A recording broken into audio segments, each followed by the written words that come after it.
Vamos conversar um pouco sobre história, né? Eu gosto muito de história, sou professor de história, então é um assunto que eu gosto muito de trabalhar. E entre os assuntos que eu mais gosto de conversar são curiosidades históricas.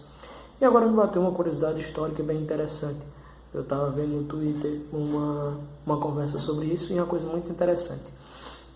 Historicamente, ou seja, cronologicamente, ou seja, de acordo com o tempo, a rainha Cleópatra do Egito, a última governante soberana do Egito, ela estaria mais próxima da viagem à Lua, ou seja, do nosso tempo hoje, historicamente, em época, né, em cronologia, do que da construção das primeiras pirâmides.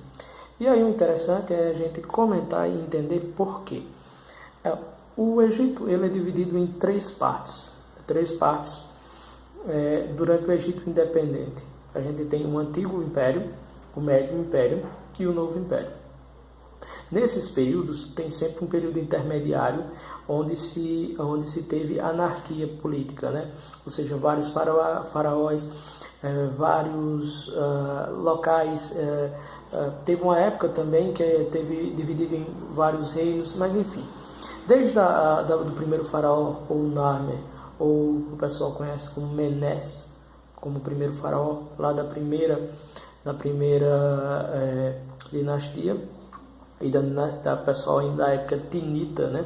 Quando a capital era Tinis e não Mênfis. Mas enfim, quando essas primeiras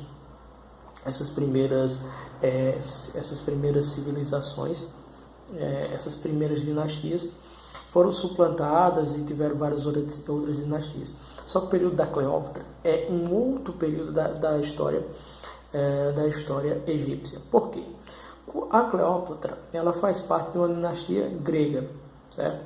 Que chegou ao Egito através do Alexandre, um dos generais de Alexandre, chamado Ptolomeu. Ele passou a governar aquele local como um novo faraó e então deu a dinastia Ptolemaica, que foi a última dinastia. E a descendente dessa última dinastia está a senhora Cleópatra. Cleópatra foi a última governante soberana. É claro que você vai dizer que tem Ptolomeu XIV ou Ptolomeu XV, dizem que o Ptolomeu XV governou também. Ptolomeu XV é Ptolomeu Cesáreo, que seria filho de César.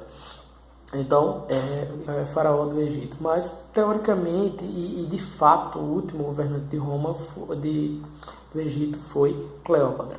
Então, a Cleópatra ela faz parte da última geração do Egito Antigo que era independente. Depois nós temos, é claro, o Egito Romano e depois o Egito governado pelos romanos do Oriente, né, os bizantinos. E isso leva depois à chegada do Egito ser governado pelos árabes e depois virar muçulmano.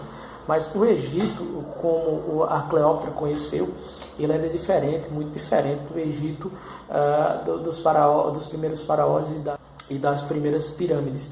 É interessante que a gente vê que há uma mudança e há uma diferença enorme entre esses dois. O Egito ele durou mais de 2.000 anos, mais de 2.000 anos, como um reino independente e como uma civilização. Ou seja, as mudanças que a gente tem hoje, desde o começo da cristandade, passou no Egito também. Ou seja, eles tiveram mais de 2.500 anos de civilização. E hoje, da época da cristandade até agora, nós temos 2.000 anos. Então, 2.019 anos. Então, é uma questão muito interessante a ser estudada.